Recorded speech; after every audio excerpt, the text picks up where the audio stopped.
जय हिंद। आप सभी का स्वागत है आपके अपने YouTube चैनल बिलोटी टीचिंग सेंटर में। तो आज हम लोग उपस्थित है इस सप्ताह के भौतिक विज्ञान के पहले क्लास में। Welcome to all guys in your physics classes. जैसा कि मैंने आपको बताया था, कल महाशिवरात्रि थी, इसलिए आपकी वीडियो नहीं आई थी। और आज आपकी जो वीडियो है वो होगी, हमारा फिजिक्स जो है वो चल रहा है चैप्टर 1 रिफ्लेक्शन ऑफ लाइट, यानी प्रकाश का परावर्तन, जिसमें हमने जाना था कि प्रकाश का परावर्तन क्या होता है। चलिए हम जानेंगे आज का जो हमारा टॉपिक है, वो आज का जो हमारा टॉपिक रहेगा वो होगा प्रकाश के परावर्तन का नियम। परावर्तन का नियम यानी लॉ ऑफ रिफ्लेक्शन।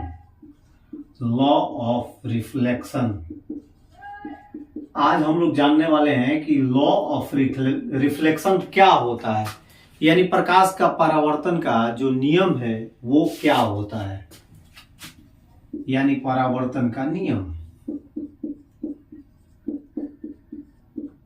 हमने जाना था पिछले वीडियो में, फिजिक्स का आप लोग वीडियो जाकर चैनल पे देखिएगा, तो उसमें मैंने बताया था कि परावर्तन क्या होता है, प्रकाश का परावर्तन क्या होता है। तो चलिए सबसे पहले हम जानेंगे कि प्रकाश के परावर्तन का जो नियम होता है वो कितना होता है। तो there are two types of law of reflection, यानी प्रकाश के परावर्तन के दो नियम होते हैं। पहला मैं आपको बताता हूं, मान के चलते हैं कोई एक सतह है, कोई एक सतह है, सरफेस है। जब कोई प्रकाश की किरण बिंदु ए से चलती है और किसी सतह पर टकराने के बाद पुनः उसी माध्यम में लौटती है, तो इसे हम क्या कहते हैं, प्रकाश का परावर्तन कहते हैं। यानी ए जो है किसी बिंदु सी पर, या मान लीजिए किसी बिंदु बी सतह पर टकराने के बाद सी की तरफ लौट जाती है, यानी उसी माध्यम में लौट जाती है, जाती है इधर और आती है इधर। अब देखिए उसमें जब हम एक मानते हैं, एक लंब डाल देते हैं, क्या करते हैं, चलिए हमने एक क्या किया, लंब डाल दिया जो इसका नाम है एन। तो देखेंगे कि आपतित किरण, ये क्या है, आपतित किरण, दैट मीन्स इंसिडेंट रे जो है सरफेस पे जब टकराती है तो किस में लौटती है, रिफ्लेक्टेड रे के रूप में। यानी आपतित किरण यानी इंसिडेंट रे, परावर्तित किरण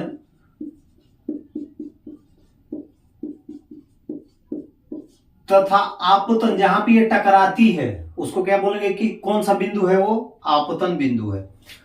तो जहां पे ये टकराती है इसे आपतन बिंदु कहते हैं। इस पे खींचा गया अभिलंब जो होता है वो तीनों एक ही तल में होता है। तीनों एक ही तल मतलब एक ही प्लेन पे ये तीनों देखने को मिलते हैं बाबू। यानी कि आपतित किरण, परावर्तित किरण, that mean incident ray, reflected ray and the normal यानी अभिलंब जो है, ये तीनों एक ही तल में दिखाई देते हैं। ये हो गया पहला नियम।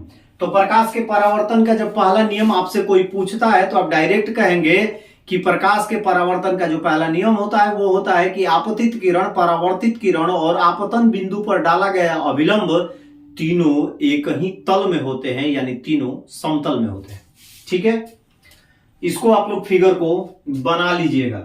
चलिए फटाफट इसको बना लीजिए। ये आपका पहला है, थ्योरी लिखिएगा, इसको रफ में बना लीजिए, थ्योरी आएगा उसके नीचे इसको बना लीजिएगा। अब चलिए इसी पे दूसरा नियम भी समझ लेते हैं। जब कोई आपतित किरण, प्रकाश की किरण जब किसी अभिलंब पे जाके टकराती है तो पुनः उसी माध्यम में, यानी कि ये एंगल और ये angle, that means reflected angle and incident angle, यानी आपतन का जो कोण होता है वो उसके परावर्तन के कोण के बराबर होता है। क्योंकि जब कोई प्रकाश की किरण किसी अभिलंब या आपतन बिंदु पर जब टकराती है तो टकराने के बाद पुनः उसी माध्यम में लौट आती है, तो जो आपतित किरण का एंगल है यानी कोण है, वही सेम जो होता है वो परावर्तित किरण का होता है, क्योंकि वो उसी माध्यम में लौट आती है। तो दूसरा जो हमारा नियम होगा वो आपतन का कोण यानी इंसिडेंट एंगल, आपतन का कोण यानी इंसिडेंट एंगल इजकल टू, सीधे क्या लिखेंगे हम, परावर्तन का कोण। तो ये है आपके दो प्रकार के रिफ्लेक्शन ऑफ लाइट के नियम, यानी परावर्तन के दो नियम होते हैं। पहला जो होता है कि आपतित किरण, परावर्तित किरण और आपतन बिंदु पर डाला गया अभिलंब तीनों एक ही तल में होते हैं। और दूसरा जो होता है कि किसी भी परावर्तन के नियम का दूसरा नियम है कि आपतन का कोण हमेशा उसके परावर्तन के कोण के बराबर रहता है। और कोण का आपको मालूम है, यानी कि आपतन का कोण परावर्तन के कोण के हमेशा बराबर रहेगा। ये है प्रकाश के परावर्तन के दो नियम। तो इसको, ये जो फिगर जो है, ये फिगर आप लोग बना लीजिएगा, फिगर फटाफट आप लोग बना लीजिए। और उसके बाद आपका जब थ्योरी आएगा तो थ्योरी के बाद इसको क्या कीजिएगा कि उसके नीचे अभी रफ में बना लीजिए, उसके नीचे उसको फेयर में बना लीजिएगा। और उम्मीद है आप लोगों को परावर्तन का नियम समझ में आया होगा। तो आज के लिए बस इतना ही, वीडियो ज्यादा बड़ी नहीं है। कल फिर मिलेंगे अगले वीडियो में, तब तक के लिए आप सभी को जय हिंद, अपना ख्याल रखिए। कल मिलेंगे मैथमेटिक्स के क्लास में।